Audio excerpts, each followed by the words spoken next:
From the managed impression to the awareness no one has ever seen. Right now, somewhere, someone is thinking about you. Not necessarily well or badly, just you exist in other minds as an impression. A model, a set of associations. Some of them accurate, many of them constructed from incomplete information, some of them wildly off, some of them more accurate than your own self-assessment. There are versions of you running in dozens or hundreds of minds simultaneous to you, versions over which you have no direct control, versions that will persist after you have changed, versions that have taken on a life that is not accountable to you. You have been managing these versions your entire adult life. A significant portion of your cognitive life has been dedicated to managing how you appear. Not to being. To being perceived as being. You have been managing them before you knew that was what you were doing. The social self, the self as perceived by others, requires continuous maintenance.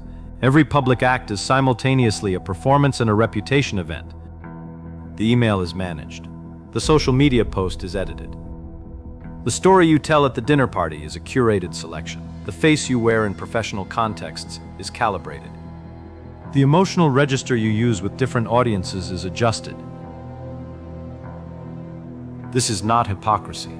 It is the standard operation of social intelligence. Every human being with functional social cognition does this. It is so continuous and so automatic that most of it is invisible as management.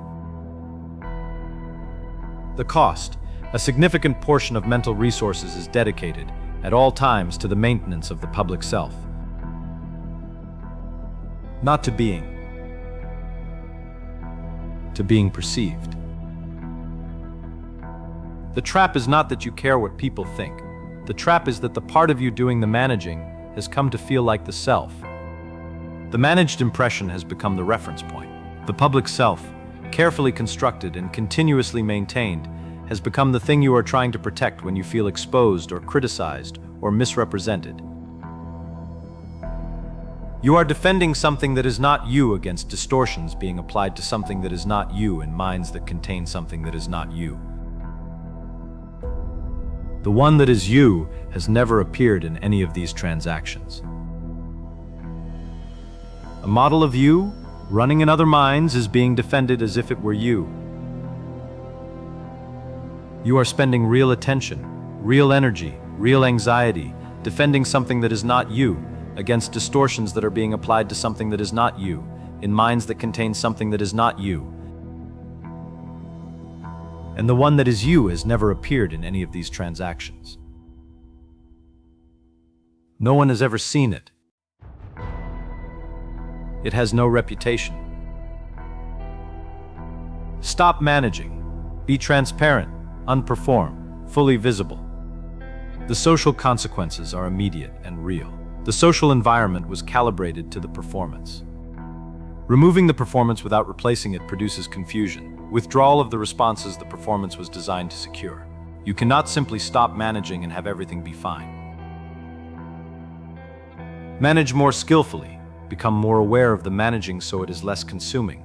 This is useful and does not solve the fundamental problem. The more skillfully you manage, the more energy you invest in the management. The management is still happening. Stop caring what people think. The serotonin system does not receive this instruction.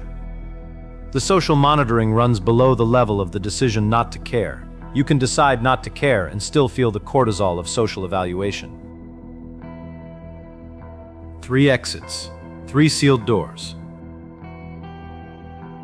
The Titan examines your reputation and finds a pattern of assessments made by organisms that will not exist in 80 years, of a person who will not exist in 80 years, in a social order that will be unrecognizable in 300 years. The Titan has watched every reputation in human history dissolve. Caesar's reputation dissolved into symbol, then into vagueness, then into a word people use without knowing what it means. Every reputation the Titan has measured, temporary. The Titan is not measuring yours as significant. The Titan is not measuring yours at all. A woman carried a mirror everywhere she went. She held it up to each person she met, hoping to see herself reflected clearly. Each reflection was different. Each person saw a different version of her. She collected the reflections, assembled them, tried to build from them a coherent image of who she was.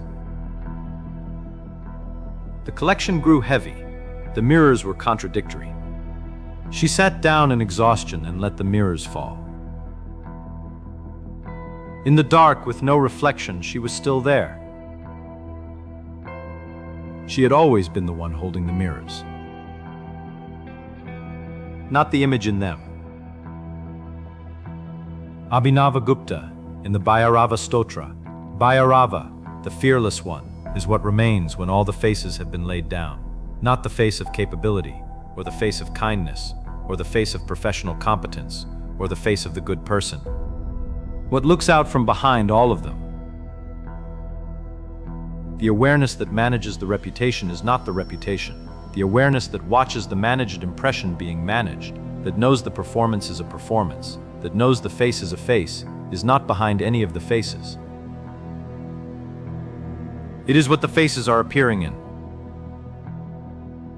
No one has seen it because it is not seeable. It is the seeing. No review has ever reached it.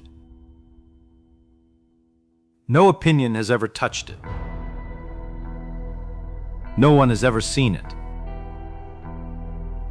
because it is not a thing to be seen. It is the seeing. It has no reputation because reputation requires being an object for someone else's assessment. The awareness is not an object. It is the subject, permanently, inescapably, in every perception, in every managed impression, in every reputation event, the subject. No one has ever looked at it. No review has ever reached it.